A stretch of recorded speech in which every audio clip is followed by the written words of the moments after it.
ஓகேம்மா, நான் பேசுறது உங்களுக்கு உங்களுக்கு கேக்குதா? ஓ சார். ஸ்பின் விளங்குதா? ஓம் சார். வணங்குது. ஓ, ரைட். நான் பாடத்துக்குள்ள வருவோம். ஆஹ், கடந்த வகுப்புல பார்த்துருந்தோம் வந்து, அதாவது அரசாங்க முறைகள் தொடர்பாக பார்த்துருந்தோம். அதுல மிக முக்கியமா வந்து அரசாங்க முறை, அதே போல பார்லமெண்ட் அரசாங்க முறை, அதே போல ஜனாதிபதி அரசாங்க முறை தொடர்பாக இரண்டு விடயங்கள் நம்ம வந்து கலந்துரையாடிருந்தோம். அதன் பிறகு பார்த்தீங்கன்னு சொன்னா வந்து நாம் இன்னைக்கு பார்க்க போற மிக முக்கியமான விடயம் தான் வந்து பிரஜைகளின் பொறுப்புகள் தொடர்பா பார்க்க போறோம். சரியா? அதாவது ஒவ்வொரு பிரஜையினுடைய கடமை அல்லது பொறுப்புகள் தொடர்பா வந்து நம்ம இந்த பகுதிக்குள் பார்க்க இருக்கின்றோம். அதாவது பாத்தீங்கன்னு சொன்னா, இந்த ஜனநாயகமான சமூகத்துல வந்து ஒரு பிரஜைக்கு வந்து பாத்தீங்கன்னு சொன்னா பிள்ளைகள் சிவில் மற்றும் பொருளாதார அரசியல் உரிமைகளை வந்து அனுபவிக்கக்கூடிய என்ன இது சந்தர்ப்பம் வழங்கப்படுகின்றது. இப்ப ஜனநாயகமான ஒரு சமூகத்துல வந்து ஒரு பிரஜை வந்து என்ன செய்யணும்? சிவில் ரீதியான உரிமை, அதே போல பொருளாதார மற்றும் அரசியல் ரீதியான உரிமைகளை வந்து அனுபவிப்பதற்கான சந்தர்ப்பம் அவர்களுக்கு கிடைக்கின்றது. சரியா?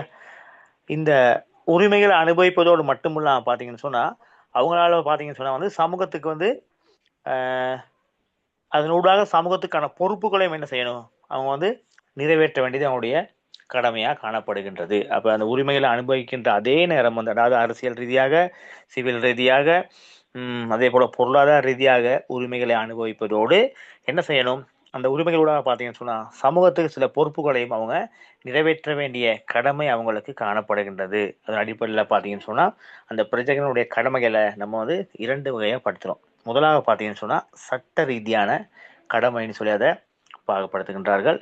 இரண்டாவதாக வந்து பார்த்தீங்கன்னு சொன்னா வந்து அதை அரசியல் ரீதியான, சாரி, பண்பாட்டு ரீதியான கடமைன்னு சொல்றாங்க. சரி, அதாவது ஒழுக்கவியல் கடமைன்னு சொல்லி சொல்றாங்க. அப்ப அந்த சட்ட ரீதியான கடமைன்னு சொல்லி நம்ம பார்க்க போறோம். சட்ட ரீதியான கடமைன்னு சொன்னா அது என்னென்ன விடயங்களுக்குள்ள அடங்கும்னு சொல்லி பார்க்குறோம். ஓகேவா? அதுல முதலாவது பார்த்தீங்கன்னு சொன்னா அரசுக்கு வரியை செலுத்துறது. இது வந்து அவங்களுடைய சட்ட ரீதியான கடமை. ஒவ்வொரு பிரஜையும் சமூகத்தோடு சேர்ந்து அந்த உரிமைகளை அனுபவிக்கிற அதே நேரம் பார்த்தீங்கன்னு சொன்னா இந்த சட்ட ரீதியான கடமைகளையும் கட்டாயம் பின்பற்ற வேண்டும். அப்ப தங்களுடைய வருமானத்தின் அடிப்படையில அந்த அரசுக்கு செலுத்த வேண்டிய அந்த வரியை என்ன செய்யணும்? நியாயமான முறையில செலுத்த கடமைப்பட வேண்டும். ஆனா இன்றைய காலகட்டங்களில் பெரும்பாலும் பார்த்தீங்கன்னு சொன்னா அந்த வரிகளை செலுத்துறதுல வந்து நம்மளோட பிரஜைகள் என்ன செய்யறாங்க? தவற விடுறாங்க. ஏன்னா அது வந்து அரசுக்கு பெரும் பாதிப்பாக அமைகின்றது. அதனால் கட்டாயம் என்ன செய்யணும்? வந்து அந்த வரியை வந்து செலுத்த வேண்டும். அடுத்து பார்த்தீங்கன்னு சொன்னா வந்து இந்த நடைமுறையில் இருக்கக்கூடிய சட்டங்களை மதிக்கணும். இது மிக முக்கியமானது. சமூகத்துல வாழும் பொழுது ஆஹ், சமூகம் ஏற்றுக்கொள்கின்ற ஒரு நபரா வாழும் பொழுது பாத்தீங்கன்னு சொன்னா சமூகத்தோட இணைந்து காணப்படுகின்ற அந்த சட்ட திட்டங்களை வந்து மதிக்க வேண்டிய பொறுப்பு அந்த பிரஜைகளுக்கு இருக்கின்றது. எனவே சமூகத்தில் காணப்படக்கூடிய சட்டங்களை மதிக்கத்தான் ஆகணும். அதனை மீறும் பொழுது என்ன நடக்கும்? நாம் தண்டனைகளுக்கு என்ன செய்வோம்? உட்பட வேண்டிய சந்தர்ப்பங்களும் அமையும். எனவே சட்ட திட்டங்களுக்கு உட்பட்டு நாம் வாழும் பொழுது பார்த்தீங்கன்னு சொன்னா சமூகத்துல நம்ம என்ன செய்யலாம்? ஒரு நன்மதிப்புள்ள பிரஜையாக வாழ முடியும். அப்படித்தானே? ரைட். அப்ப ஓம் சார். நடைமுறையில் காணப்படுகின்ற சட்டங்கள் அது என்ன சட்டமா இருந்தாலும் பரவாயில்ல, சட்ட கட்டாயம் வந்து மதிக்க வேண்டும். இப்போ உதாரணமா நம்ம சொல்றோமே, வாகனம் செலுத்தும் பொழுது ஒரு சாரதி அனுமதி பத்திரத்தை பெற்று ஒரு வாகனம் செலுத்தும் பொழுது அதற்குரிய சட்டங்கள் இருக்கு. அப்ப அதெல்லாம் கட்டாயம் செய்யணும், பின்பற்றியே ஆக வேண்டும். அந்த சட்டங்களை மீறுகின்ற சந்தர்ப்பத்துல நம்ம என்ன செய்வோம்? தண்டனைக்கு உட்படுவோம். விளங்குதா? ரைட். அடுத்து பாத்தீங்கன்னு சொன்னா இந்த அரசியல் யாப்பை பாதுகாத்தல் இது மிக முக்கியமான ஒரு விடயமாகும். இப்ப அரசியலுக்கு கூடிய அந்த யாப்பு சார்ந்த விடயங்களை ஏற்கனவே பார்த்திருக்கும். அந்த விடயங்களை வந்து பாதுகாக்க வேண்டிய கடமையும் இந்த பிரஜைக்கு காணப்படுகின்றது. அடுத்து பாத்தீங்கன்னு சொன்னா இந்த சட்டம் மற்றும் சமாதானத்தை பாதுகாக்க உதவுதல் இதுவும் மிக முக்கியமான. நம்ம ஏற்கனவே பார்த்தோம், நடைமுறையில் உள்ள சட்டங்களை மதிக்கணும்னு சொல்லி அதோடு சேர்த்து தான் சட்டம் மற்றும் சமாதானத்தை பாதுகாக்க உதவுதல். அப்ப சட்டத்தை பாதுகாக்கணும். ஏன்னா மீறினால் தண்டனை கிடைக்கும். இப்ப எந்த சட்டத்தை சமூகத்தில் காணப்படக்கூடிய அந்த ஒவ்வொரு சட்டங்களை நம்ம மீறுகின்ற போது பார்த்தீங்கன்னு சொன்னா அதற்கான தண்டனை வந்து நம்ம கட்டாயம் அனுபவிக்க வேண்டும். ஏன்னா அதை அனுபவிச்சே ஆக வேண்டும். தண்டனை என்கின்ற விடயம் இல்லைன்னு சொன்னா நபர்கள் எப்படி செய்வாங்க? பெரும்பாலும் சமூகத்தில் வாழக்கூடிய மனிதர்களை பார்த்தீங்கன்னு சொன்னா மனசாட்சியின் அடிப்படையில வந்து வாழ்றது ரொம்ப ரொம்ப குறைவான பேர். வாழாமல்ல, மனசாட்சி அடிப்படையில உண்மையாக நேர்மையாக வாழக்கூடிய மக்கள், அதாவது சமூகத்தினர் பார்த்தீங்கன்னு சொன்னா மிக மிக குறைவாக காணப்படுகின்றது. இந்த தண்டனைகளுக்கு பயந்து, தண்டனைகளுக்கு கட்டுப்பட்டு வாழக்கூடிய பிரிவினர் இன்னும் சில பேர் இருக்கின்றார்கள். அப்படி இருக்கும் பொழுது தான் பார்த்தீங்கன்னு சொன்னா சமூகத்தில் வந்து இந்த பிரச்சனைகள், குற்றங்கள்லாம் குறையும். இல்லைன்னு சொன்னால் சட்டங்களை மதிக்காமல் இருக்கும் பொழுது தண்டனை என்ற ஒன்று இல்லை என்றால் என்ன செய்யும்? சமூகத்துக்கான குற்றங்கள் அதிகரிக்கக்கூடிய வாய்ப்பு ஏற்படும். எனவே சட்டம் அதே போல மற்றும் சமாதானத்தை பாதுகாக்க உதவுறது வந்து பாத்தீங்கன்னு சொன்னா பிரஜைகளுடைய பிரதான கடமையா இருக்கு. அதாவது பாத்தீங்கன்னா சட்ட ரீதியான கடமையா நம்ம வந்து பார்க்கலாம். சரியா? அப்ப இதுவரையும் பார்த்த விடயங்கள் பாத்தீங்கன்னு சொன்னா சட்ட ரீதியான கடமை. அப்ப பிரஜை ஒருவருக்கு சிவில் மற்றும் பொருளாதார அரசியல் ரீதியான விடயங்களை அனுபவிப்பதற்கான சந்தர்ப்பம் இருக்கின்றது. அந்த சட்டங்களை, அந்த உரிமைகளை அனுபவிப்பதோடு மட்டுமில்லாமல் பார்த்தீங்கன்னு சொன்னா அவர்களால் சமூகத்துக்கு நிறைவேற்ற வேண்டிய சில பொறுப்புகளை வந்து கடமைகளையும் நிறைவேற்ற வேண்டும். அதுல மிக முக்கியமானது சட்ட ரீதியான கடமை. அதுதான் இப்ப பார்த்திருக்கின்றோம். அடுத்து பாருங்க, அந்த பிரஜைக்கு பண்பாட்டு ரீதியான சில கடமைகள் காணப்படுகின்றது.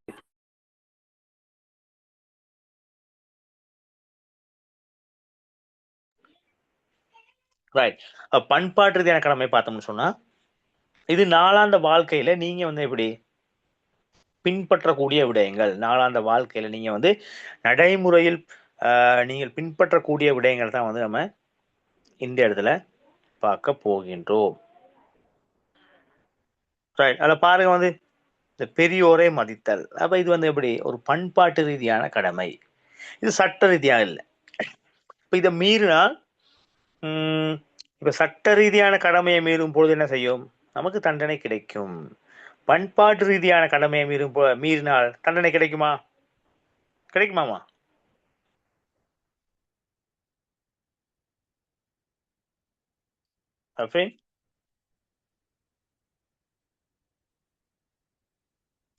பண்பாட்டு ரீதியான கடமையை மீறினாலும் தண்டனை கிடைக்குமா? பண்பாட்டு ரீதியான கடமைகள் குறைவு. பெரியோரை மதிக்கிறதுன்னு பாக்குறோம், சமூக பழக்க வழக்கங்களை கடைபிடித்தல் பாக்குறோம். இந்த விடயங்களை நம்ம கட்டாயம் செய்யணும், பின்பற்ற வேண்டும். அதே மாதிரி கடமை. அதை மீறினால் நடக்கும் தண்டனை கிடைக்குமா? கிடைக்கும். சில நேரங்கள்ல தான் கிடைக்கும். அப்படித்தானே? சில நேரங்கள்ல நம்ம வீட்டுக்கு கேட்கலாம், ஏன் அவரை மதிக்கல, என்ன ஏன் நீங்க அப்படின்னு சொல்லி நீங்க குடும்பத்தினர் அதுல கொஞ்சம் அக்கறை செலுத்தலாம். மற்றபடி பார்த்தீங்கன்னா பாரிய அளவுல தண்டனை அதுக்கு கிடைக்காது. அப்ப இது வந்து பண்பாட்டுக்குரியது. அப்ப இந்த விடயங்கள் நம்ம நடைமுறைப்படுத்தும் பொழுது, இந்த விடயங்களை பின்பற்றும் பொழுது நமது வாழ்க்கை என்ன செய்யும்? வளமானதாக மாறும். அப்ப சமூகத்துல நம்ம என்ன செய்யலாம்? ஒரு நல்ல பிரஜையாக வாழலாம். இப்ப பண்பாட்டு ரீதியான விடயங்களை வந்து நம்ம மதித்து செயற்படும் பொழுது பாத்தீங்கன்னா சமூகத்துல ஒரு நல்ல பிரஜை, நல்ல அந்தஸ்துள்ள ஒரு பிரஜையா நம்மளால வாழ முடியும். பண்பாட்டு விஷயங்களை மதிக்கவில்லை என்றால் பாத்தீங்கன்னு சொன்னா சில நேரங்கள் நம்ம வந்து சமூகத்தினால் வந்து வெறுக்கப்படலாம், ஒதுக்கப்படக்கூடிய சந்தர்ப்பங்களும் இருக்கின்றது. ரைட். பாப்போம் வந்து இந்த பண்பாட்டு ரீதியான கடமை வந்து பெரியோரை மதித்தல் வந்து மிக முக்கியமானதா இருக்கு. அடுத்து பாத்தீங்கன்னா சமூக பழக்க வழக்கங்களை கடைபிடித்தல். சரியா? இப்ப இந்த இடத்துல வந்து பாத்தீங்கன்னா சமூகம் ஏற்றுக்கொண்ட விடயங்கள், சமூகத்தினால் வந்து சில விடயங்கள் ஏற்றுக்கொண்டிருக்கும், சில விடயங்களை ஏற்றுக்கொள்ளாது. அப்ப சமூகம் என்னென்ன விடயங்களை ஏற்றுக்கொள்ளுதோ அந்த விடயங்கள் நம்ம என்ன செய்யணும்? கட்டாயம் கடைபிடிக்க வேண்டும். அப்ப இந்த இடத்துல வந்து பாத்தீங்கன்னு சொன்னா நீதிபதி இப்ப சட்டம், நியாயம் அதெல்லாம் ஒண்ணும் வராது. நீங்க என்ன செய்யணும்? நம்ம வந்து நம்மளுடைய மனசாட்சியின் அடிப்படையில செயற்பட வேண்டும். நாம் வந்து சமூகத்தை மதிக்கின்றோமா? சமூக பழக்க வழக்கங்களை மதிக்கின்றோமா? சமூகத்தோடு ஒத்து போகிறோமா? பெரியோர்களை மதிக்கின்றோமா? பெரியோர் சொல்படி கேட்கின்றோமா? இதெல்லாம் பாத்தீங்கன்னு சொன்னா இதை வந்து நம் செய்வது சரியா இல்லையா என்பதை தீர்மானிக்கின்ற ஒரே சக்தி நமது மனசாட்சி. அப்ப பண்பாட்டு ரீதியான கடமைகளை வந்து நம்ம மதித்து செயற்படும் பொழுது சமூகத்தோட ஒரு இணக்கப்பாட்டோட வாழலாம். அதே போல சமூகம் ஏற்றுக்கொள்கின்ற ஒரு நபராக நம்ம வந்து வாழலாம். இல்லை என்றால் சமூகத்தில் நம்ம என்ன செய்வோம்? நம்ம ஒதுங்கி இருக்கக்கூடிய தன்மை ஏற்படும். ஆமாவா இல்லையா?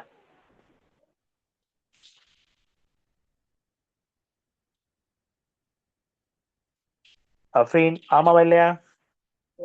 சார். ஓகே ஓகே ஓகேம்மா, ரைட். அப்ப நம்ம வந்து 2 விடயங்களை நம்ம வந்து பார்த்துருக்கின்றோம். ஒன்று பார்த்தீங்கன்னு சொன்னா, அதாவது பிரஜைகளுடைய கடமைகள்ல வந்து முதலாவது சட்ட ரீதியான கடமை, இரண்டாவதாக பார்த்த வந்து பார்த்தீங்கன்னு சொன்னா வந்து பண்பாட்டு ரீதியான கடமை. பண்பாட்டு கடமை இன்னும் நிறைய இருக்கு. பெரியவரை மதித்தல், சமூக பழக்க வழக்கங்களை கடைபிடித்தல், நேர்மையாக இருத்தல், மற்றவர்களுக்கு இப்படி சொல்லிக்கிட்டே போகலாம். மற்றவர்களுக்கு உதவுதல், பெரும்பாலும் வந்து சமூகத்தோடு இணைந்து வாழக்கூடிய கூடும் பொழுது ஒரு நபர் பின்பற்றக்கூடிய அந்த விடயங்களை தான் என்ன சொல்றாங்க, சமூக கடமைகள், சமூக பழக்க வழக்கம் அல்லது சமூக பண்பாட்டு ரீதியான கடமைன்னு சொல்லிங்க சொல்றாங்க. சரியா?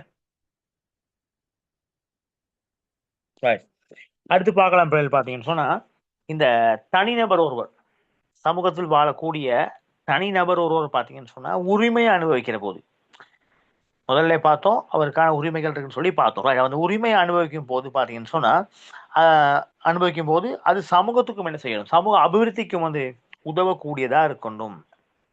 சரியா? ஒருத்தருக்கு பார்த்தீங்கன்னு சொன்னா ஒரு தொழிலில் ஈடுபடக்கூடிய உரிமை உண்டு.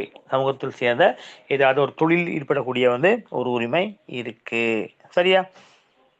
அந்த தொழிலுக்கு ஏற்பவர் என்ன செய்யணும், அர்ப்பணிப்புடன் சமூக வளர்ச்சிக்கு என்ன செய்யணும், அவர் சேவையாற்ற வேண்டியது அவருடைய கடமை. இப்ப அவர் தொழில் செய்யறாருன்னு சொன்னா அவருக்கான ஒரு வருமானத்துக்காக தான் அவர் என்ன செய்யறாரு, அந்த தொழிலை வந்து மேற்கொள்றார், அவருடைய வாழ்வாதாரத்துக்காக மேற்கொள்றார். ஆனாலும் என்ன செய்யணும், அதிலையும் வந்து அவர் சமூக அர்ப்பணிப்புக்காக தன்னை அர்ப்பணித்து செயற்பட வேண்டியது அவருடைய கடமையாக இருக்கின்றது. ஓகேவா?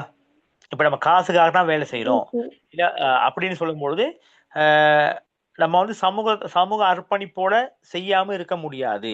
அப்படித்தானே? என்ன செய்யணும், சமூக அர்ப்பணிப்புடன் இணைந்து தான் செயற்பட வேணும். அப்பா அண்ணா வணக்கம் அம்மா. Good evening sir. Good evening அம்மா. எங்க இருந்து வாரீங்க?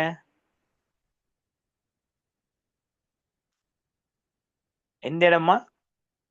பேட்டிகொல்லா. Okay okay. இன்னைக்கா வாரீங்க நீங்க? சார். ஓகேம்மா, ரைட். Okay okay right.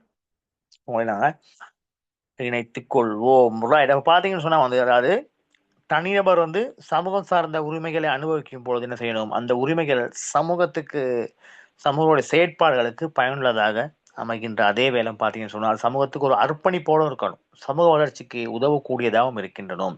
நம்ம காசுக்காக வேலை செஞ்சாலும் அல்லது ஒரு தேவை நிமித்தம் வந்து ஒரு தொழிலை ஈடுபடும் பொழுது பார்த்தீங்கன்னு சொன்னா அந்த தொழில் என்ன செய்யணும், நமக்கு வளர்ச்சியை தருகின்ற அதே வேலை பார்த்தீங்கன்னு சொன்னா அந்த தொழிலுக்கு ஏற்ப நம்ம என்ன செய்யணும், அர்ப்பணிப்புடன் சமூக வளர்ச்சிக்கும் சேவையாற்ற வேண்டியது நம்முடைய கடமையாக பார்க்கப்படுகின்றது. அப்ப இந்த இடத்துல பார்த்தீங்கன்னு சொன்னா வந்து பிரஜைகளின் கடமைகளை வந்து முதலாவது சட்ட ரீதியான கடமையை பார்த்தோம், இரண்டாவதாக பண்பாட்டு ரீதியான கடமை பார்த்தோம், அதுடன் சேர்ந்து பார்த்தீங்கன்னு சொன்னா எனது சமூக அர்ப்பணிப்புடன் சேவையாற்ற வேண்டிய ஒரு பிரஜை தொடர்பான இந்த இடத்துல பார்க்கிறோம். சரியா? அடுத்து பார்க்கலாம். பார்த்தீங்கன்னு சொன்ன பிள்ளைகள் வந்து இந்த பிரஜைகளின் கடமை தொடர்பாக ஏன்னா 2ஆம் குடியரசு அப்போ வந்து ஒரு சில விடயங்களை வந்து கூறுகின்றது. அதாவது பார்த்தீங்கன்னா பிரஜைகள் வந்து கடமை தொடர்பான விளக்கம் வந்து இருப்பதற்கு இலங்கை சனநாயக குடியரசின், அதாவது 2ஆம் குடியரசு யாப்பு 1978 வந்து என்ன செய்யுது, இந்த விடயம் தொடர்பாக குறிப்பிடப்படுகின்றது. என்ன சொல்றாங்க, 28வது அத்தியாயத்தின்படி, அதாவது உரிமை மற்றும் பல்வேறு சுதந்திரங்கள் செயற்படும் அவற்றை அனுபவிப்பதும் கடமை பொறுப்புகளை நிறைவேற்றுவதற்கு புறம்பாக நிகழ முடியாதுன்னு சொல்லி அங்கே அந்த இடத்துல நம்ம சொல்றத பார்க்கலாம். 28வது அத்தியாயம் என்ன சொல்லுது, உரிமைகள் மற்றும் பல்வேறு சுதந்திரங்கள் செயற்படுவதும் அவற்றை அனுபவிப்பதும் கடமை பொறுப்புகளை நிறைவேற்றுவதற்கு புறம்பாக நிகழ முடியாது. சரியா? அப்போ நான் பார்க்கலாம் வந்து பிரஜைகளின் கடமை தொடர்பாக 2ஆம் குடியரசு யாப்பின் எத்தனையாவது அத்தியாயம் கேட்கலாம். அது வந்து 28வது அத்தியாயம் நம்ம இந்த இடத்துல பார்க்கின்றோம். ஓகேம்மா? அப்ப இதுவரையும் பார்த்த விடயங்கள் விளங்குச்சா உங்களுக்கு? சார். ஓகே. என்ன விடயம் பார்த்தோம்? 2 விடயம் பார்த்தோம்.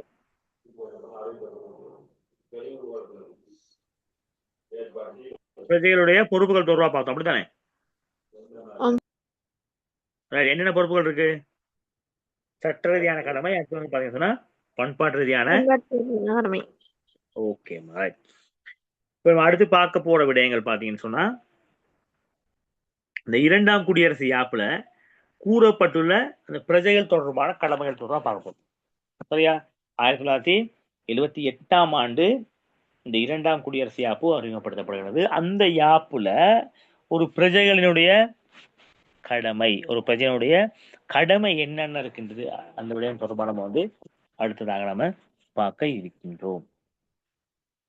பார்க்கும்போது முதலாவது வந்து அரசியல் யாப்பு மற்றும் சட்டத்தை அரசியல் யாப்பையும் சட்டத்தையும் போற்றி பாதுகாத்தல். ஏன்னா அரசியல் யாப்பு அதே போல பார்த்தீங்கன்னு சொன்னா சட்டத்தை வந்து போற்றி பாதுகாக்கக்கூடியவராக இருக்கணும். அரசியல் யாப்பை பாதுகாக்கின்ற அதே நேரம் பார்த்தீங்கன்னு சொன்னா என்ன செய்யணும், சட்டத்தையும் பார்க்கணும். நம்ம முதல்ல பார்த்தோம், அதாவது சட்ட ரீதியான கடமைகளையும் பார்த்தோம். ஏன்னா அந்த நடைமுறையில் உள்ள சட்டங்களை மதிக்க வேண்டும்னு சொல்றோம். அப்ப இது மிக முக்கியமானது. சரியா? அப்ப 1978ஆம் ஆண்டு யாப்புல சொல்ற விடயமும் அதுதான். நடைமுறையில் காணப்படக்கூடிய அந்த சட்டத்தை என்ன செய்யணும், மதித்து பாதுகாக்க வேண்டும் என்று சொல்லப்படுகின்றது. அடுத்து பாத்தீங்கன்னு சொன்னா தேசிய நலனை மேம்படுத்தலும் தேசிய ஐக்கியத்தையும் வளர்த்தலும். ஏன்னா தேசிய அபிவிருத்தி, அதே போல தேசிய அபிவிருத்தியை வளர்த்துவதோடு தேசிய ஒற்றுமை என்ன செய்யணும், பாதுகாக்கக்கூடியவரா அந்த தனிநபர் காணப்பட வேண்டும். அடுத்து பாத்தீங்கன்னு சொன்னா வந்து தம்மால் தெரிவு செய்யப்பட்ட ஒரு தொழிலை அல்லது தான் தேர்ந்தெடுத்த ஒரு தொழிலை அல்லது ஒரு முயற்சியை பார்த்தீங்கன்னு சொன்னா மனசாட்சியுடனும் அதே போல துரோகமின்றி சேவை செய்தல் வேண்டும். முதல்ல பார்த்தோம், அதாவது ஒரு மனிதன் வந்து தான் விரும்பிய தொழிலை செய்யக்கூடிய உரிமை அவருக்கு இருக்கு.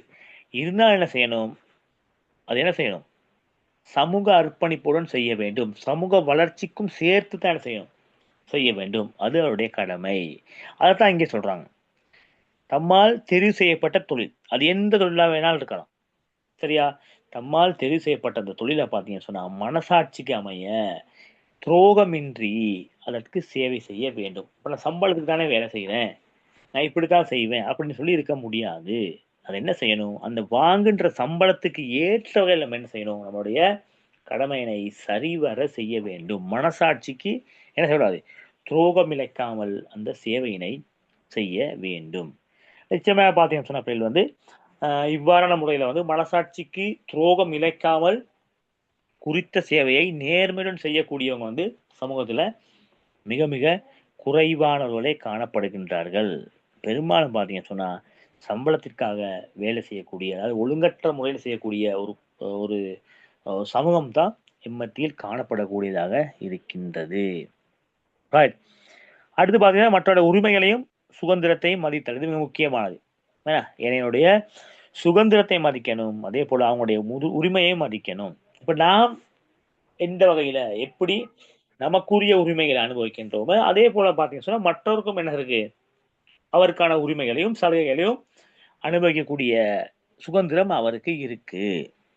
சரியா? அப்ப ஏனையுடைய சுதந்திரம் உரிமை, ஏன்னா இது ரெண்டு விடயங்களுக்கும் பார்த்தீங்கன்னு சொன்னா நம்ம மதிப்பளித்து செயற்பட வேண்டும். அடுத்து பாருங்க இந்த இயற்கை சூழல். ஏன்னா இயற்கையை பாதுகாத்த அந்த செல்வங்களை வந்து காத்தல்னு சொல்றாங்க. அதான் பார்த்தீங்கன்னா இயற்கை சூழலில் காணப்பட வளங்களையும் பாதுகாப்பதுடன் இலங்கை வாழ் மக்கள் ஒவ்வொருவரும் கடமையாகும். அப்ப இயற்கை சூழலில் காணப்பட்ட வளங்கள் இருக்கு.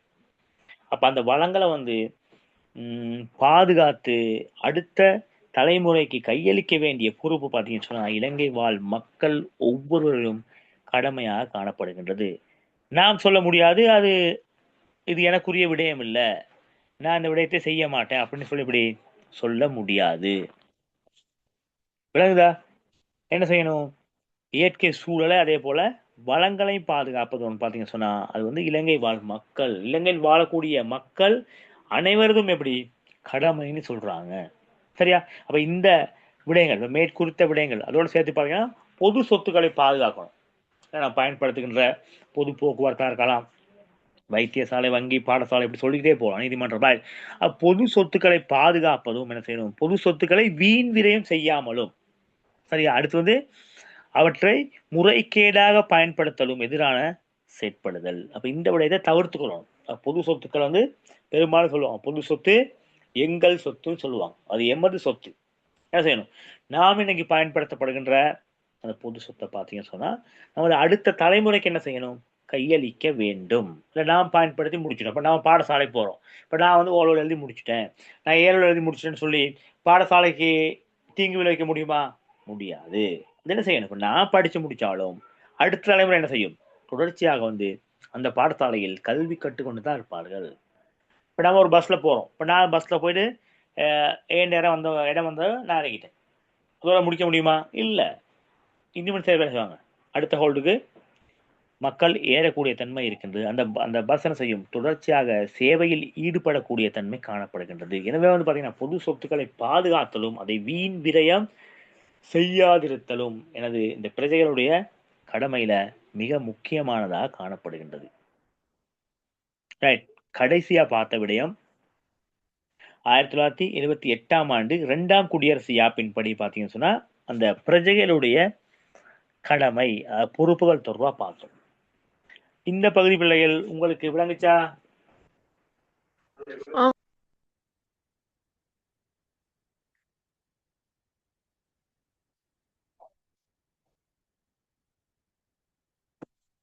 சொல்லையால் மாப்ப சொல்லுங்க பாப்போம்.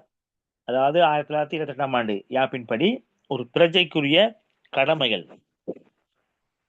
சொல்லுங்க பாப்போம். என்னென்ன கடமைன்னு சொல்லி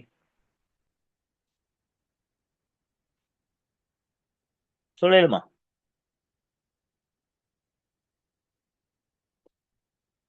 ஓகே பாவம். ரைட். முதலாக பார்க்கலாம் வந்து இந்த சட்டத்தையும் யாப்பையும் பாதுகாக்கணும். இரண்டாவது பார்த்தீங்கன்னு சொன்னா தேசிய நலனை மேம்படுத்தலும் தேசிய ஐக்கியத்தை வளர்த்தலும் பார்த்தோம். அடுத்து பார்த்தீங்கன்னு சொன்னா தாம் தேர்ந்தெடுத்த தொழிலை வந்து மனசாட்சியுடன் செய்யணும்னு சொல்றாங்க. அடுத்து பார்க்கலாம் வந்து ஏனையருடைய கடமை, அதே போல உரிமையினை அனுபவிப்பதற்கு நாம் என்ன செய்யணும்? வழிவகை செய்து கொடுக்க வேண்டும். அதே போல பார்க்கலாம் வந்து இந்த இயற்கை சூழல் இருக்கு தானே, இயற்கை சூழலை வந்து பாதுகாத்தல் தொடர்பாக சொன்னாங்க. ரைட். அடுத்து பார்க்கலாம் பொது சொத்துக்களை என்ன செய்யணும்? பாதுகாக்கணும். அதை வந்து வீண் விரயம் செய்யக்கூடாது போன்ற விடயங்கள் நம்ம என்ன செய்யலாம் இப்ப பார்த்தோம். ரைட். இப்ப நம்ம அடுத்து பார்க்க போற விடயங்கள் பார்த்தீங்கன்னு சொன்னா பிரஜைகள் மீது அதாவது அரசின் பிரஜைகள் மீதான பொறுப்புகள் அல்லது பிரஜைகள் மீதான அரசின் பொறுப்புகள் தொடர்பாக நம்ம அடுத்த பகுதிக்குள் பார்க்க இருக்கின்றோம். இப்ப இதுவரையும் பார்த்த விடயங்கள் உங்களுக்கு விளங்குச்சாமா? ஓகேமா. ரைட். நம்ம அடுத்த பகுதிக்குள் செல்வோம்.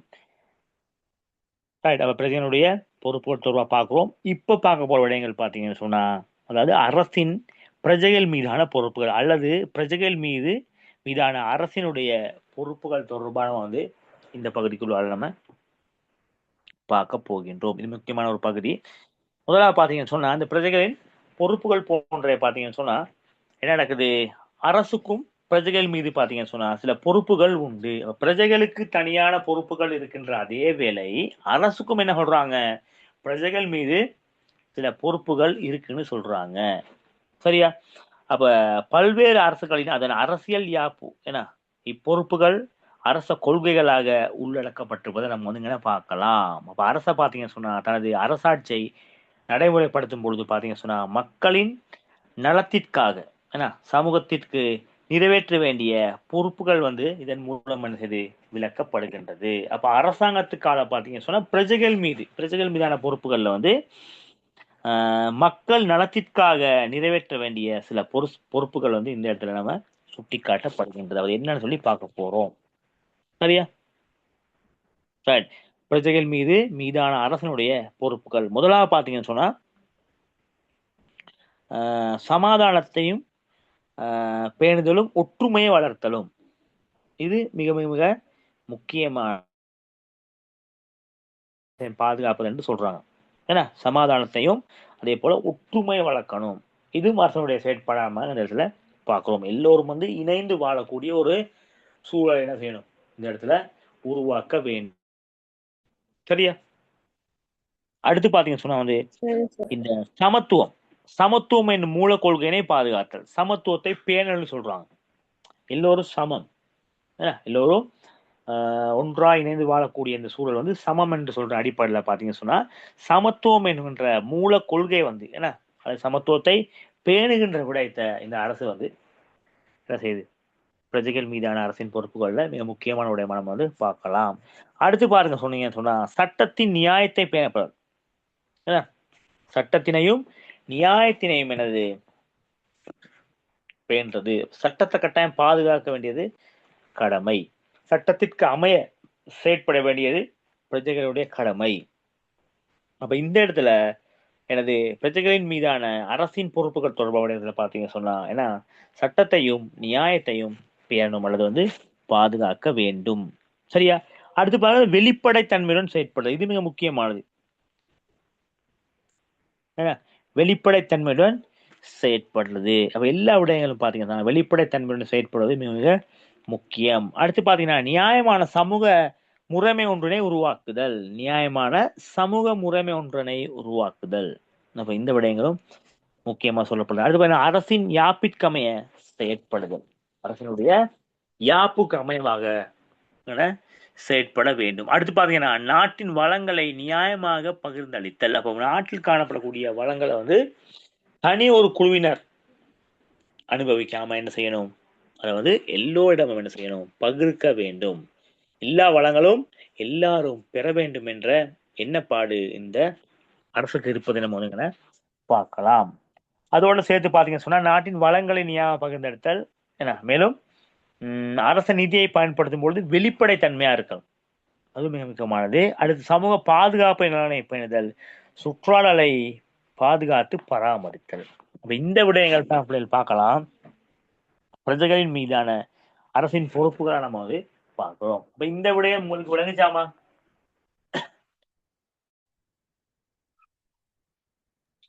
ஓ சார்.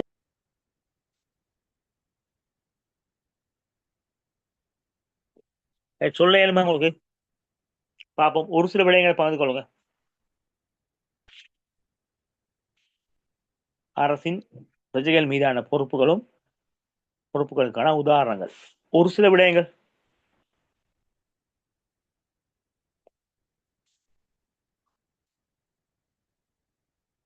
ஓகே, நம்ம பார்ப்போம். என்ன ரைட், அப்ப நம்ம 2 விடயங்கள் பார்த்துருக்கோம். ஒன்று வந்து பார்த்தீங்கன்னு சொன்னா பிரஜைகளுடைய பொறுப்புகள். பிரஜைகளுடைய பொறுப்புகள் வந்து சட்ட ரீதியான கடமைகள், அதே போல பண்பாட்டு ரீதியான கடமைகள் தொடர்பா இந்த இடத்துல நம்ம வந்து பார்த்தோம். அடுத்ததாக பார்த்தீங்கன்னு சொன்னா வந்து அரசின் பிரஜைகள் மீதான பொறுப்புகள் தொடர்பாக நம்ம பார்த்து கொண்டு வருகின்றோம். அதுல வந்து மிக முக்கியமா பார்க்கலாம் வந்து சட்டத்தையும் சமாதானத்தையும் பாதுகாத்தல். இரண்டாவதாக என்ன பார்க்கணும், நம்ம சமத்துவத்தை அதாவது சமத்துவம் எனும் மூல கொள்கையினை பாதுகாக்கிறது. அடுத்து பார்த்தீங்கன்னு சொன்னா சட்டத்தின் நியாயத்தன்மையினை பேணப்படுறது. அடுத்து வெளிப்படைத்தன்மையுடன் செயற்படுற விடயங்களை பார்க்கலாம். அடுத்து நியாயமான சமூக முறைமை ஒன்றை உருவாக்குதல். அடுத்து அரசின் யாப்பிற்கமைய செயற்படுத்துறது. நாட்டின் வளங்களை நியாயமான முறையில் செய்து பகிர்ந்தளித்தல். அப்ப இந்த விடயங்களை நம்ம வந்து கடைசியா வந்து பார்த்திருந்தோம். ரைட், நம்ம இப்ப வந்து அடுத்த பகுதிக்குள் செல்லலாம். இதுவரையும் பார்த்த விடயம் உங்களுக்கு விளங்குச்சாமா உங்களுக்கு? ஆம் சார்.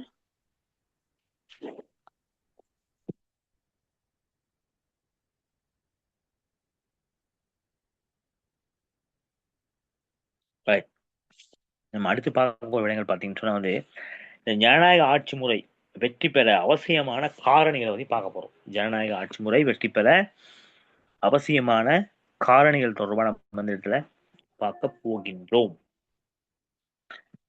ரைட், முதலாவது பாப்பம் பிள்ளைகள் வந்து அதாவது ஜனநாயக ஆட்சி முறை வெற்றி பெற பல காரணிகள் இருக்குன்னு சொல்றாங்க. அவற்றுல சில காரணிகளை வந்து நம்ம இந்த இடத்துல வந்து ஞாபகத்துக்கு கொண்டு வருகின்றார்கள். முதலாவது பாத்தீங்கன்னு சொன்னா சுதந்திரமானதும் நீதியானதுமான தேர்தல். இது மிக முக்கியமானது. சரியா? சுதந்திரமானதும் நீதியானதுமான தேர்தல் தொடர்பாக இந்த இடத்துல சொல்லப்படுகிறது. இந்த விடயம் வந்து மிக மிக முக்கியமான விடயமா பார்க்கலாம். சரியா? அப்ப பார்க்கலாம் பாத்தீங்கன்னு சொன்னா வந்து தேர்தல் சரியா? தேர்தல் என்று சொல்லும்போது பாத்தீங்கன்னு சொன்னா இந்த சர்வஜன வாக்குரிமை மூலம் நடைபெறும் தேர்தல் மூலம் வாக்காளர்களால் எவ்வித தடைகளும் பாதிப்புகளும் இன்றி தமது அரசியல் அபிப்பிராயங்களை வெளிப்படுத்த சந்தர்ப்பம் வழங்கப்படுதல் ஆகும். இது மிக முக்கியமானது. சரியா? அடுத்து பார்க்கலாம். நீதியான தேர்தல் என்பது தேர்தலை எதிர்கொள்ளும் சகல அரசியல் குழுக்களுக்கும் சமமான வாய்ப்பை சுதந்திரமாக தேர்தல் செயற்பாடுகளில் ஈடுபடுவதற்கான சூழலை அமைத்து கொடுப்பதுன்னு சொல்லி இந்த இடத்துல வந்து சொல்லுகின்றார்கள். அடுத்து பார்க்கலாம் வந்து பார்த்தீங்கன்னு சொன்னா சுதந்திரமானதும் நீதியானதுமான தேர்தலானது ஆட்சியாளர்கள் அதிகாரத்துக்கு வருவதற்கு மக்கள் ஒத்துழைப்பு நடவடிக்கை என்பன ஆட்சியாளர்கள் மீது ஏற்படுத்துவதற்கான காரணமாக அமையும்னு சொல்லி மற்றும் ஒரு விடயத்தை வந்து சொல்லுகின்றார். அப்போ இந்த விடயங்கள்ட்ட பார்க்கலாம் வந்து அதாவது சுதந்திரமானதும் நீதியானதுமான தேர்தல் தொடர்பாக நம்ம வந்து பார்த்து கொண்டு இருக்கின்றோம். சரியா? இங்க பார்க்கலாம் பார்த்தீங்கன்னு சொன்னா வந்து இந்த சுதந்திரமானதும் நீதியான தேர்தல் ஏன்னா இருக்க வேண்டிய பண்பு தொடர்பாக நம்ம வந்து இதற்கு முன் என்ன செஞ்சிருக்கோம் கற்றிருக்கோம். ஜனநாயக ஆட்சி முறையின் பண்புகள் எனும் தலைப்பில் பார்த்தீங்கன்னு சொன்னா நம்ம வந்து கற்றிருக்கின்றோம். அப்ப ஜனநாயக ஆட்சி முறையில் பார்த்தீங்கன்னு சொன்னா ஆட்சியாளர் தெரிவு செய்யப்படுவாங்க. அவங்க என்ன செய்யும் சர்வசன வாக்குரிமை மூலமாக என்ன செய்யும் தேர்தல் நடைபெறும். அது மிக முக்கியமானது. இப்ப ஜனநாயக ரீதியில வந்து பாத்தீங்கன்னா வந்து வாக்காளர்கள் தெரிவு செய்ய ஆட்சியாளர்கள் தெரிவு செய்யப்படும் பொழுது என்ன செய்யணும் கட்டாயம் என்ன செய்வாங்க சர்வஜன வாக்குரிமை ஒரு தேர்தல் வாக்குரிமை மூலமான ஒரு தேர்தல் நடைபெறும். அந்த தேர்தல்ல பாத்தீங்கன்னு சொன்னா வாக்காளர்கள் ஏன்னா அதாவது வாக்காளர் என்ன செய்வாங்க வாக்களிப்பாங்க. அப்படி வாக்களிக்கும் பொழுது எவ்வித தடைகளும் பாதிப்பும் இன்றி தமது அரசியல் அபிப்பிராயங்களை தேர்தல் மூலம் வெளிப்படுவதற்கான சந்தர்ப்பம் வழங்குதல் மிக அவசியமாகும். எந்த தடையுமே இல்லாம தான் விரும்பிய ஒரு கட்சிக்கோ தான் விரும்பிய ஒரு நபருக்கோ வாக்களிக்கக்கூடிய சந்தர்ப்பம் வழங்குதல் மிகவும் அவசியம். சரியா? இதைத்தான் சொல்றாங்க வந்து சுதந்திரமான தேர்தலுடைய பிரதான பண்பா சொல்றாங்க. இப்ப நாம் எந்த கட்சிக்கு விரும்புகின்றோம் அல்லது எந்த வாக்காளர் விரும்புகின்றோம் அவருக்கு நம்ம என்ன செய்யறோம் சுதந்திரமான முறையில அதாவது தேர்தல் நடைபெறுகின்ற அன்னைக்கு என்ன செய்யறோம் போயிட்டு வாக்களிச்சுட்டு வாரோம். அப்ப இது வந்து மிக முக்கியமானது. இந்த விடயத்தை தான் சொல்றாங்க வந்து சுதந்திரமான தேர்தல்னு சொல்லி. ஒருவேளை பலவந்தப்படுத்தலாம். நீங்கள் இந்த கட்சிக்கு வாக்களியுங்கள், நீங்க இந்த நபருக்கு உங்களுடைய வாக்குகளை அழியுங்கள் என்று செய்யலாம் பலவந்தப்படுத்தக்கூடிய சந்தர்ப்பம் இருக்கிறது. அப்படி இருந்துச்சுன்னு சொன்னா என்ன செய்யும் அது சுதந்திரமான தேர்தலா? அது வந்து சுதந்திரமான தேர்தலா இருக்க முடியாது. சுதந்திரமான தேர்தல் என்றால் பாத்தீங்கன்னு சொன்னா குறிப்பிட்ட வாக்காளர்கள் தமது விருப்பப்படி தான் விரும்புகின்ற கட்சிக்கு வாக்கினை அளிக்கும் பொழுதுதான் அது வந்து நம்ம சுதந்திரமான தேர்தல் சொல்லிங்கன்னு பார்க்கலாம். அடுத்து பாத்தீங்கன்னு சொன்னா நியாயமான தேர்தல் என்பது பாத்தீங்கன்னு சொன்னா தேர்தலை எதிர்கொள்கிற சகல அரசியல் குழுக்களுக்கும் சமனான வாய்ப்பையும் சுதந்திரமான தேர்தல் செயற்பாடுகள் இருப்பதற்கான சூழலை அமைத்து கொடுத்தல். இது மிக முக்கியமானது. முதலாவது பார்த்தோம் வாக்காளர்கள் வந்து தம்முடைய வாக்கை வந்து இப்படி சுதந்திரமா பதிவு செய்யணும். அந்த விடத்தை பார்த்தோம். இரண்டாவது பார்க்கிறோம் வந்து நியாயமான தேர்தல்னு சொன்னா சகல அரசியல் குழுக்கள் இருப்பாங்க. ஏன்னா ஒன்றுக்கு மேற்பட்ட கட்சிகள் இருப்பாங்க. பிரதான கட்சிகள் ஒரு 2-3 இருக்கும். அதோட சேர்த்து பார்த்தீங்கன்னு சொன்னா சுயேட்சை குழுவோட ஏனைய சில கட்சிகளும் இருக்கும். அப்ப அந்த ஒவ்வொரு குழுவுக்கும் பாத்தீங்கன்னு சொன்னா என்ன சொல்றாங்க சமனான வாய்ப்பையும் வழங்குதல். அப்ப இதுவும் பார்க்கலாம் வந்து அதாவது சுதந்திரமான தேர்தல் செயற்பாடுகளின் இருப்பதற்கான சூழலை உருவாக்குதல். இந்த 2 விடயங்களும் மிக மிக முக்கியம். அவங்களுக்கு சமனான வாய்ப்பை வழங்குதல், அதே போல வந்து சுதந்திரமான முறையில தேர்தலில் ஈடுபடுறதுக்கான சந்தர்ப்பத்தை வழங்குதல். இந்த 2 விடயம் வந்து மிக மிக ஒரு முக்கியமான விடயமாக வந்து பார்க்கலாம். அடுத்து பாத்தீங்கன்னா சரியா அந்த தேர்தலை நடத்துறதுக்கு மாத்திரம் ஏன்னா ஜனநாயகத்தில் நிலைப்படுத்தப்படும் போதுமானதாக இருக்க ஏன்னா தேர்தல் சுதந்திரமானதும் நியாயமானதுமான தேர்தலாக இருக்க வேண்டும். இப்ப எல்லா இடத்துலயும் சொல்றாங்க பாத்தீங்க சொன்னா அந்த தேர்தல் வந்து சுதந்திரமானதும் நீதியானதுமான ஒரு தேர்தலாக இருக்க வேண்டும் என்று சொல்லப்படுகின்றது. சரியா? இவங்க சொல்றாங்க வந்து பாத்தீங்க சொன்னா சுதந்திரமானதும் நீதியாயமான தேர்தலானது ஆட்சியாளர்கள் அதிகாரத்துக்கு வருவதற்கு மக்கள் ஒத்துழைப்பு நம்பிக்கை என்பன ஆட்சியாளர்கள் மீது ஏற்படுவதற்கு காரணமாக அமைகின்றது. இந்த நிலையினை அரசாங்கத்தின் நல்ல தன்மை கொண்டதாக இருக்கும். மக்கள், அதாவது தேர்தலில் போட்டியிடுகின்ற வேட்பாளர்கள் வந்து ஒரு நல்லவர்களாக, மக்கள் மதிப்பிற்கு உள்ளானவர்களாக இருக்கும் பொழுது பார்த்தீங்கன்னா சொன்னா மக்கள் வாங்க கட்டாயம் விரும்பி வாக்களிப்பாங்க. இல்ல மக்களால் நிராகரிக்கப்பட்டவர்கள், மக்களால் எதிர்ப்புக்கு உள்ளானவராக இருந்தா என்ன நடக்கும்? குறித்த நபருக்கு வாக்குகள் அளிக்காத சந்தர்ப்பமும் நம்ம பார்க்கலாம். அவர் அதாவது தோல்வி அடையக்கூடிய ஒரு நிலையை அவர் உருவாக்கி கொள்வார். அப்ப மக்களால் தெரிவு செய்யப்பட வேண்டும் என்றால் பார்த்தீங்கன்னு சொன்னா, ஏன்னா மக்களால் ஏற்றுக்கொள்ளப்பட்டவர்களாக இருக்க வேண்டும். அது வந்து மிக மிக மிக முக்கியமானது. மற்றவர்களால் நிராகரிக்கப்பட்டவர்கள் அல்லது மக்களால் ஒதுக்கப்பட்டவர்கள் தேர்தல் போட்டியிடும் பொழுது என்ன செய்யும்? அந்த தேர்தல் வந்து ஒரு ஆரோக்கியமா இருக்காது. அவங்க என்ன செய்வாங்க? திரும்பியும் மக்களால் நிராகரிக்கப்படுவார்கள். அப்ப இந்த விடயம் உங்களுக்கு விளங்குச்சாமா? ஆம் sir. Okay okay okay right.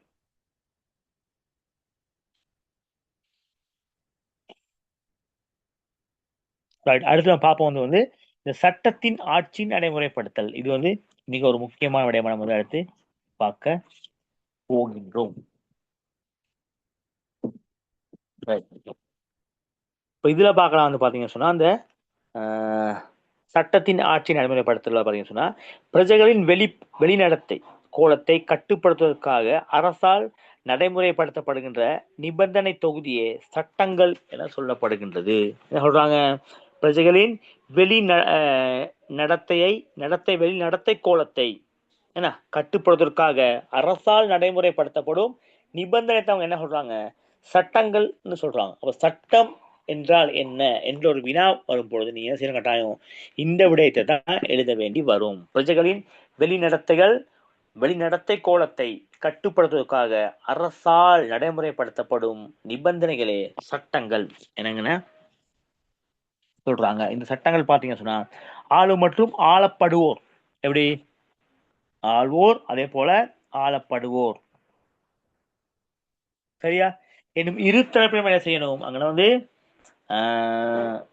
கீழ்ப்பணிய வேண்டும். அதாவது இந்த சட்டத்துக்கு என்ன செய்யணும்? ஆள்வோரா இருக்கலாம் அல்லது கீழ்ப்பணிய வேண்டும். சரியா? அடுத்து பாத்தீங்கன்னா சட்டத்தை மதிப்பளித்தல், சட்டத்தை கட்டுப்படுதல், கீழ்ப்படுதல், இதெல்லாம் பாத்தீங்கன்னு சொன்னா சட்டம் சார்ந்த விடயமா பார்க்கப்படுகின்ற அதே வேலை பாத்தீங்கன்னு சொன்னா, சட்டத்தை மீறி நடக்கக்கூடாது. நாட்டின் அனைத்து விடயங்களையும் விட சட்டமே என்ன செய்து உயர்வாக சொல்லப்படுகின்றது. சட்டத்தின் பாதுகாப்பு சகலருக்கும் சமமாக கிடைத்தல் வேண்டும். இதனைத்தான் சமூகத்தின் ஆட்சி என சுருக்கமாக கூறுகின்றார்கள். இப்போ என்ன சொல்றாங்க சொன்னா பாத்தீங்கன்னு சொன்னா வந்து, அதாவது சட்டத்தை என்ன செய்யணும்? மீறி நடக்க கூடாது. சட்டத்தை என்ன செய்யணும்? மதிக்க வேண்டும்.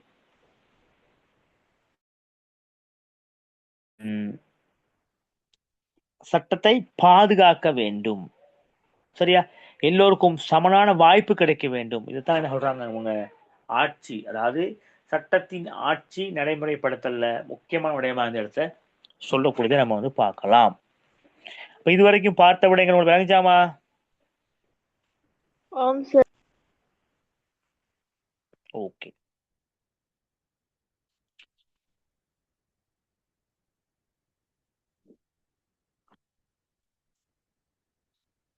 அடுத்து பார்க்கலாம். அப்படின்னு பாத்தீங்கன்னு சொன்னா வந்து நீதித்துறை சுதந்திரமாக செயற்படுதல், இது மிக முக்கியமானது. சட்டத்துறையோ போன்று பாத்தீங்கன்னு சொன்னா இந்த நீதித்துறையும் சுதந்திரமான முறையில செயற்பட வேண்டும். அப்ப ஜனநாயகத்தை கட்டியெழுப்புதல பாத்தீங்கன்னா பிரதான அங்கமாக இந்த விளங்குவது இந்த நீதித்துறை ஆகும். நீதிமன்றம் தான் சொல்றாங்க ஒரு பிரதான அங்கம், அதாவது ஜனநாயகத்தை கட்டியெழுப்பதில் பிரதான அங்கமாக இருப்பது பாத்தீங்க சொன்னா அந்த நீதித்துறைன்னு சொல்லி இந்த இடத்துல சொல்றாங்க. அப்ப இந்த நீதித்துறை எப்படி இருக்கணுமா? எப்படி இருக்கணும்? அதாவது எந்தவித தடைகளுக்கும் உட்படாம இருக்கணும். அது மிக முக்கியமானது. சரியா? எந்த விதமான தடைகளுக்கும் உட்படக்கூடாது. தடைகளுமின்றி நடத்தி செல்வது ஜனநாயக ஆட்சி முறையின் வெற்றின்னு சொல்லி சொல்றாங்க. அப்ப நீதித்துறை சுதந்திரமான முறையில செயற்பட்டுச்சுன்னா, நீதித்துறை எப்படி யாருடைய தலையீடுமின்றி செயற்பட்டுச்சுன்னு சொன்னா நீதித்துறை மீது மக்களுக்கு நம்பிக்கை வரும். அப்ப மக்கள் வாங்க தங்களுடைய பிரச்சனைகளை நீதிமன்றத்தின் ஊடாக தீர்த்து கொள்ளலாம் அப்படின்னு ஒரு நம்பிக்கை வரும்.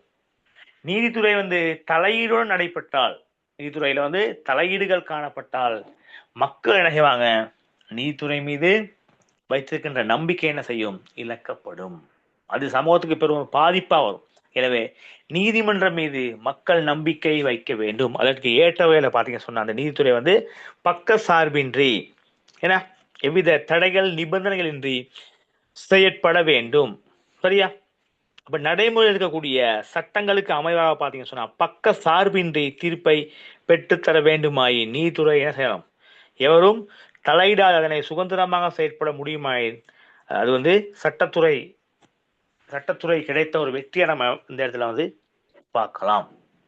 அதோட பாத்தீங்க சொன்னா நாட்டில் உள்ள சகலரும் நடைமுறையில் உள்ள சட்டங்களுக்கு அமைய ஏன்னா நீதியையும் நியாயத்தையும் பெற்றுக்கொள்ள வேண்டும் சொல்றாங்க. நாட்டில் நடைமுறையில் உள்ள சட்டங்களுக்கு அமைவாக பாத்தீங்க சொன்னா நாட்டு மக்கள் என்ன செய்வாங்க, இந்த நீதியையும் நியாயத்தையும் பெற்றுக்கொள்ள வேண்டும்.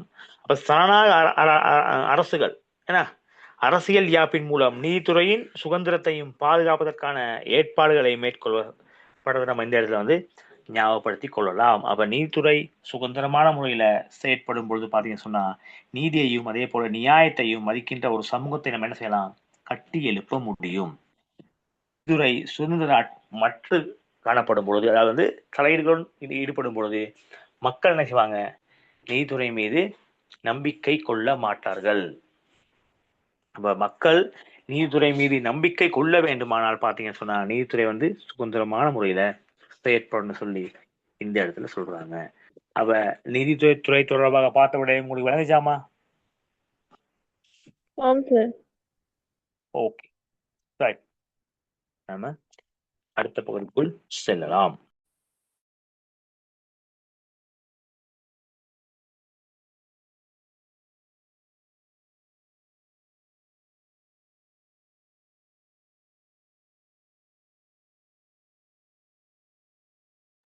ரைட், நம்ம அடுத்து பார்க்க போறோம் மிக முக்கியமான ஒரு பகுதியா பார்க்கலாம் அதாவது அரசியல் அறிவு படைத்த மக்கள்.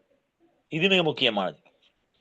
மக்களுக்கு பாத்தீங்கன்னு சொன்ன பிள்ளைகள் அரசியல் தொடர்பான அறிவு கட்டாயம் இருக்க வேண்டும். அது மிக முக்கியமானது.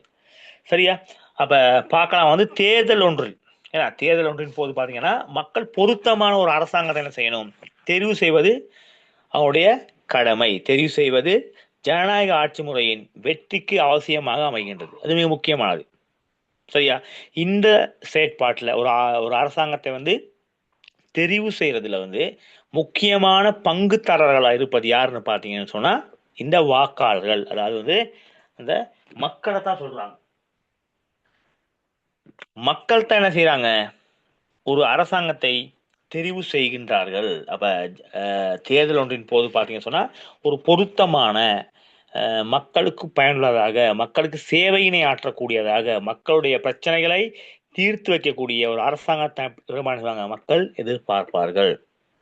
சரியா? இப்ப இந்த செயற்பாடு என்ன செய்யணும், மக்கள் சரியான முறையில நிறைவேற்ற வேண்டும். அவ்வாறு நிறைவேற்றும் பொழுது மக்களுடைய தேவைகள் என்ன செய்யும், பூர்த்தி செய்யப்படுகின்ற அதே நேரம் மக்கள் விரும்புகின்ற ஒரு ஆட்சி நடைபெறும். இல்லை என்றால் என்ன செய்யும், மக்கள் தொடர்ச்சியாக கஷ்டப்படக்கூடிய நிலை உருவாகும். அப்போ ஒரு நல்ல அரசாங்கத்தை அமைக்க வேண்டும் என்றால் மக்கள் என்ன செய்யணும், கட்டாயம் சிந்திக்க வேண்டும். அதாவது அரசியல் ரீதியான அறிவு படைத்த அந்த மக்கள் இருக்க வேண்டும். அரசியல் ரீதியான அறிவு படைத்த மக்கள் இருந்தால்தான் என்ன செய்யலாம், நாட்டிற்கு சேவையாற்றக்கூடிய தரமான ஒரு அரசாங்கத்தை அமைக்கக்கூடியதா இருக்கும். சரியா? அடுத்து பார்ப்போம் பாத்தீங்கன்னு சொன்னா தேர்தலில் போட்டியிடும் போது பாத்தீங்கன்னு சொன்னா இந்த பல்வேறு அரசியல் கட்சிகள் இருக்கும். இப்போ ஒரு தேர்தல் நடைபெறும் பொழுது பாத்தீங்கன்னா ஒரு கட்சி 2 கட்சி இருக்காது. சரியா? ஒன்றுக்கு மேற்பட்ட கட்சிகள் காணப்படும். அது இலங்கை முழுவதுமா இருக்கலாம், அல்லது மாகாண மட்டங்கள் இருக்கலாம், அல்லது பிரதேச மட்டங்கள்ல இருக்கலாம், அல்லது சுயேட்சை குழுக்கள் இருக்கலாம். இதெல்லாம் பாத்தீங்கன்னு சொன்னா பல்வேறுபட்ட கட்சிகள் என்ன செய்யும், தேர்தல் களத்துல போட்டியிடும். அப்ப அந்த தேர்தல் காலத்துல பல்வேறு கட்சிகள் இருக்கும் பொழுது ஒவ்வொரு கட்சியும் பாத்தீங்கன்னு சொன்னா தமது கொள்கைகளை என்ன செய்வாங்க, மக்கள் மத்தியில கொண்டு செல்வார்கள். அப்ப அந்த நேரத்துல வந்து மக்கள் என்ன செய்யணும், சரியான ஒரு தீர்ப்பை வழங்க வேண்டும். ஒரு நியாயமான ஒரு அரசாங்கத்தை அமைக்கக்கூடிய பொறுப்பு யார்கிட்ட இருக்குன்னு சொன்னா வாக்காளர்கள்ட்ட தான் இருக்கு. மிகப்பெரிய சக்தி அவங்க தான். இப்ப இந்த இடத்துல அரசியல் அறிவு படைத்த மக்கள் காணப்பட வேண்டும். இல்லை என்றால் என்ன செய்யாது, ஒரு சிறந்த அரசாங்கத்தை அமைத்துக் கொள்ள முடியாது. அப்ப தேர்தல் போட்டியிலும் பல்வேறு அரசியல் கட்சிகள் இருக்கும். அதே போல சுயேட்சை குழுக்கள் என்ன செய்யும், அரசியல் கட்சிகள் என்ன செய்வாங்க, கூட்டங்கள் அல்லது துண்டு பிரசுரம் மூலமாக அல்லது வீடு வீடாக சரி சென்று போட்டீங்கன்னு சொன்னா தங்களுடைய கொள்கைகளை என்ன செய்வாங்க, மக்களுக்கு கொண்டு சேர்ப்பார்கள். மக்கள் வந்து முன்வைப்பாங்க, மக்களுக்கு முன்னால் வைப்பாங்க. நான் ஆட்சிக்கு வந்தா நான் இந்தந்த விடயங்களை செய்து தருவேன் என்று முன்வைப்பார்கள். சரியா? அப்ப இந்த கொள்கைகளை கருத்தில் கொண்டு பாத்தீங்கன்னா நமது எண்ணங்களை சரியாக வெளிப்படுத்தும் போது அரசியல் அறிவு இருத்தல் வேண்டும். இது மிக முக்கியமானது. ஒவ்வொருத்தரும் சொல்லுவாங்க, இப்ப நான் ஆட்சிக்கு வந்தா இந்த விடயங்கள் செய்வேன், நான் ஆட்சிக்கு வந்தா இதை செய்வேன் அப்படின்னு சொல்லுவாங்க. அப்ப அவர்கள் கூறுகின்ற விடயங்களுக்கு மயங்கி வாக்களிக்காமல் என்ன செய்யணும், சிந்திக்கணும். இது நடைமுறைப்படுத்த முடியுமா, இந்த முறை வந்து சாத்தியமாகுமா, இந்த விடயம் இந்த வேலை திட்டம் வரும்பொழுது மக்களுக்கு இதில் என்ன நன்மை, சமூகத்துக்கு என்ன நன்மை, நாட்டுக்கு என்ன நன்மை போன்ற விடயங்களை மக்கள் என்ன செய்யணும், தர்க்க ரீதியாக சிந்திக்க வேண்டும். அப்படி சிந்தித்தால்தான் என்ன செய்யலாம், மக்கள் வந்து சரியான தன்னுடைய வாக்கை அளிக்கக்கூடியதாக இருக்கும். இல்லை என்றால் என்ன செய்யும், ஒரு முழுமையான அரசாங்கத்தை அமைத்துக் கொள்ள முடியாமல் போகும். இதற்கு கட்டாயம் அரசியல் ரீதியான அறிவு மக்களுக்கு இருக்க வேண்டும் என்று இந்த இடத்துல சொல்லப்படுகின்றது. சரியா? அதோட பாத்தீங்கன்னு சொன்னா சிறந்த சமூகத்திற்கான முன்மாதிரியான நல்ல நடத்தை உள்ள சமூகத்தின் சிறந்த தலைமை தாங்கக்கூடிய சமூகத்தை என்ன செய்யணும், சிறந்த தலைமை வேணும். சரியா? தலைமை தாங்கக்கூடிய ஆற்றல் உள்ள வேட்பாளரை வந்து தெரிவு செய்வதில் வந்து மக்கள், அதாவது வாக்காளர் என்ன செய்யணும், கவனம் செலுத்த வேண்டும். இது முக்கியமானது. ஏன்னா இன்றைய காலகட்டங்களில் பெரும்பாலும் அரசியல் தலைவராக வரக்கூடியவர்கள் பார்த்தீங்கன்னு சொன்னா சமூகத்துல முன்மாதிரியா இல்லாதவர்கள், சமூக செயற்பாடுகள் ஈடுபடல, சமூகத்துக்கு துரோகம் இழைத்தவர்கள், களவு செய்தவர்கள். ஏன்னா இன்றைய காலத்துல ரொம்ப ரொம்ப குறைவு. ஆனா கடந்த காலங்கள்ல வந்து பாத்தீங்கன்னு சொன்னா இவர்கள் தான் எப்படி இருந்தாங்க, அரசியல் தலைவர்களாக இருந்தார்கள். ஏன்னா மக்களுக்கு அரசியல் ரீதியான ஒரு அறிவு இருக்கவில்லை. அதுதான் காரணம். தற்காலத்துல வந்து மக்களுக்கு அரசியல் ரீதியான அறிவு காணப்படுகின்றது. மக்கள் தர்க்க ரீதியாக சிந்திக்கின்றார்கள். எனவேதான் பாத்தீங்கன்னு சொன்னா வந்து என்ன செய்யறாங்க, மக்களுக்கு பயனுள்ள ஒரு அரசாங்கத்தை அமைப்பதில் வந்து முனைப்புடன் செயற்படுகின்றார்கள். அப்ப நல்ல நடத்தை இருக்கணும், சமூகத்துல முன்மாதிரியா இருக்கணும். ஏன்னா அவ்வாறான ஒருவர் மக்களால் செய்யணும், கட்டாயம் வாக்குகளை அளிக்கணும்னு சொல்லப்படுகின்றது. அதே போல சமூக விரோத செயற்பாடுகளில் ஈடுபட்ட அரசியல்வாதிகள் தேர்தல் மூலம் என்ன செய்யணும், மீண்டும் அதிகாரத்துக்கு வருவதை தடுக்கணும். அது மிக முக்கியமானது. இப்ப கடந்த ஆட்சி காலங்கள்ல வந்து பாத்தீங்கன்னு சொன்னா களவு செய்தவர்கள் அல்லது வந்து சமூக விரோதமான செயற்பாடுகள்ல ஈடுபட்டவங்களை வந்து இந்த காலத்திலையும் தற்காலத்திலையும் என்ன செய்யலாம், தேர்தலில் போட்டியிடலாம். அப்ப அவ்வாறான நடத்தை உள்ளவர்கள் என்ன செய்யணும், கட்டாயம் வாக்காளர்கள் நிராகரிக்க வேண்டும். இப்ப அண்மையில் நடைபெற்ற இந்த தேர்தல், இந்த அரசாங்கத்தில் அமைக்கப்பட்ட ஆட்சி முறையில் பாத்தீங்கன்னா சொன்னா பெரும்பாலும் பழைய அரசியல் தலைவர்கள், பாராளுமன்ற உறுப்பினர்கள் கிட்டத்தட்ட ஒரு 140க்கு மேற்பட்டவர்கள் பாத்தீங்கன்னு சொன்னா இல்ல, தோல்வி அடைந்தார்கள். அதற்கு காரணம் வந்து மக்கள் சிந்திக்க தொடங்கினாங்க. மக்கள் சிந்திக்க தொடங்கியதன் தான் பாத்தீங்க சொன்னா கிட்டத்தட்ட 140 135க்கு மேற்பட்ட பாராளுமன்ற உறுப்பினர்கள் பழையவங்க என்ன செஞ்சாங்க, பாராளுமன்றத்திற்கு வர முடியாத சந்தர்ப்பம் ஏற்பட்டுச்சு, தோல்வி அடைஞ்சிட்டாங்க. இப்ப அண்மை காலமாக என்னது, தற்போது பாராளுமன்ற சபையில் இருக்கக்கூடிய பெரும்பாலானவர் பாத்தீங்கன்னு சொன்னா புதியவர்கள். அப்ப இந்த இடத்துல என்ன செய்யறாங்க, மக்கள் சிந்திக்கிறாங்க. மக்கள் சிந்திச்சு என்ன செய்யணும், சரியான விதத்துல வந்து தன்னுடைய வாக்குகளை அளிக்க வேண்டும். அவ்வாறு அளிக்கும் பொழுது தான் பாத்தீங்கன்னா மக்கள் எதிர்பார்க்கின்ற, மக்களுடைய நலன்களில் கவனம் செலுத்துகின்ற ஒரு நல்ல அரசாங்கத்தை மக்களால் அமைத்துக் கொள்ள முடியும். அப்ப அதற்கு வந்து பாத்தீங்கன்னு சொன்னா அரசியல் அறிவு படைத்த மக்கள் அவசியம்.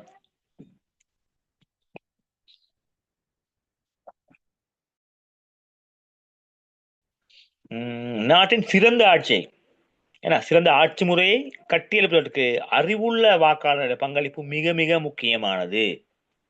சரியா? இப்ப நாட்டின் அரசியல் அறிவுள்ள மக்கள் இருப்பது சமாதானமான, அதே போல அரசியல் சூழலை கட்டியெழுப்பதற்கு வழிவகுக்கும். அதே போல ஊழல் மற்றும் துஷ்பிரயோகமற்ற ஒரு சமூகத்தை உருவாக்க மக்களால் முடியும் என இந்த இடத்துல வந்து சுட்டி காட்டப்படுகின்றது. அப்ப அரசியல் அறிவு படைத்த மக்கள் தொடர்பாக நான் பார்த்த விடயங்கள் உங்களுக்கு விளங்குச்சாமா உங்களுக்கு? ஆம் சார், விளங்குச்சு. ரைட். அப்ப இந்த விடயம் வந்து மிக மிக மிக முக்கியமான விடயம். என்னன்னு பாத்தீங்கன்னு சொன்னா, மக்கள் ஒரு சிறந்த ஆட்சி முறையினை அமைத்துக் கொள்ள வேண்டுமா என்றால் அவங்க என்ன செய்யணும்? அரசியல் அறிவு உள்ளதா, அரசியல் அறிவு படைத்தவர்களாக இருக்கணும்னு சொல்லி சொல்றாங்க. ஏன்னா கடந்த காலங்களில் பார்த்தீங்கன்னா தொடர்ச்சியாக வந்து ஊழலில் ஈடுபட்ட, அதே போல ஊழல், களவு, பொய், மக்களுடைய பணங்களை கொள்ளையடிக்கக்கூடிய ஆட்சியாளர்கள் தான் தொடர்ச்சியா வந்தாங்க. வர்றது மட்டுமில்லாம பாத்தீங்கன்னு சொன்னா அவர்களுடைய குடும்பத்துக்கு, அவங்களுடைய சமூகத்துக்கு, அவர்களுக்கு வேண்டியவர்களுக்கு மாத்திரம் என்ன செய்யப்பட்டுச்சு? அந்த உதவிகள், சலுகைகள் வழங்கக்கூடிய தன்மை காணப்பட்டுச்சு. இப்ப அண்மை காலங்கள்ல அந்த விடயம் எப்படி ரொம்ப கொஞ்சம் குறைந்து காணப்படுகின்றது. காரணம் வந்து மக்களால் தெரிவு செய்யப்பட்ட ஆட்சியாளர்கள் பெரும்பாலும் கல்வி கற்றவர்கள், பட்டதாரிகள், படித்தவர்கள். அதே போல பாத்தீங்கன்னு சொன்னா மக்களுக்கு சேவையாற்ற வேண்டும் என்ற உணர்வோடு களத்தில் நின்றவர்கள். அதோடு பாத்தீங்கன்னு சொன்னா மக்களுடைய அரசியல் அறிவும் காரணம். அல்ல, மக்கள் வந்து அரசியல் அறிவு இருந்தனால தான் என்ன செஞ்சாங்க? சிறந்த ஒரு ஆட்சி முறையை ஏற்படுத்தக்கூடியதா இருந்துச்சு. இல்லைன்னு சொன்னா மீண்டும் மீண்டும் என்ன செஞ்சிருப்பாங்க? அந்த திருடர்களுக்கும் ஊழல்வாதிகளுக்கும் என்ன செஞ்சிருப்பாங்க? வாக்குகளை அளித்திருப்பார்கள். அவ்வாறான நிலை ஏற்பட்டால் என்ன செய்யும்? நாம் எதிர்பார்க்கின்ற ஒரு அரசாங்கத்தை அமைக்க முடியாத சூழ்நிலை ஏற்படும். சரியா? ஒரு நல்ல அரசாங்கம் அமைத்தால் தான் பாத்தீங்கன்னு சொன்னா வந்து பிள்ளைகள் வந்து மக்கள் என்ன செய்யலாம்?